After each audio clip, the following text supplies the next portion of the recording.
আজকের দুপুরের মেনুতে আমি কি রান্না করলাম সেটাই আপনাদের কাছে শেয়ার করতেছি। দেখেন আমি কিছু গোল আলু সেদ্ধ দিয়ে দিলাম, আর গোল আলুগুলো সেদ্ধ এক পাশে হইতাছে, আমি আর এক পাশে কড়াইতে দিয়ে দিলাম কলমি শাক আর কিছু আলু কুচানো আর কিছু পেঁয়াজ কুচি আর কাঁচামরিচ কাটা।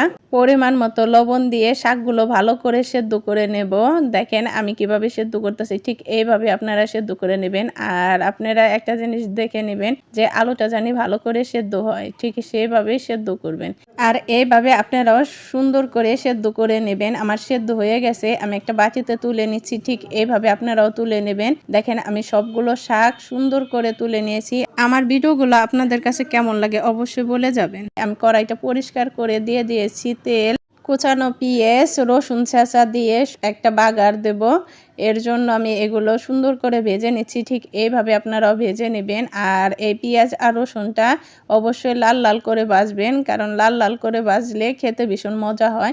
দেখেন আমার ভাজা হয়ে গেছে, আমি শাকগুলো দিয়ে দিচ্ছি, দিয়ে সুন্দর করে নেড়ে চেড়ে ভেজে নেব। আপনারাও ঠিক এইভাবে শাকগুলো সুন্দর করে ভেজে নেবেন। দেখেন আমি সুন্দর করে নেড়ে মিশিয়ে নিচ্ছি সবগুলো, রসুন আর পেঁয়াজ ভালো করে মিশিয়ে নিলে খেতে ভীষণ মজা হয় শাকটা। আমার শাক ভাজা শেষ, আমি শাকগুলো তুলে রাখছি, ঠিক এইভাবে আপনারাও তুলে নেবেন। দেখেন কি সুন্দর হয়েছে। আর আমি কড়াইতে একটু পরিমাণে তেল দিয়েছি, দিয়ে আমি দিয়েছি আলু, আগে যে সেদ্ধ করে আলুগুলো রেখেছিলাম সেই আলুগুলো আমি সুন্দর করে ছুলে নিয়েছি।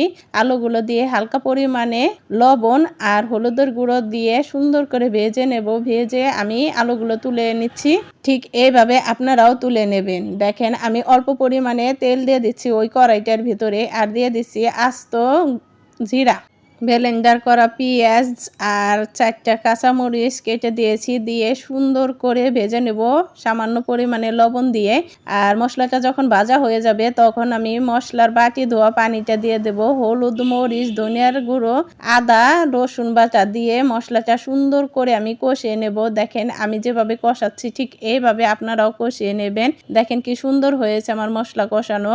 ঠিক যখন নাকি এইভাবে মশলাটা কষানো হয়ে যাবে দিয়ে দিবেন ওই আলুগুলো দিয়ে সুন্দর করে খুরচুন দিয়ে নেড়ে অল্প পরিমাণে পানি দিয়ে দিবেন, যাতে করে আলুটা কষানো সুন্দর হয়, যাতে করে আলুর ভিতরে মশলাগুলো সুন্দরভাবে যায়। দেখেন আমি কি সুন্দরভাবে কষিয়ে নিচ্ছি।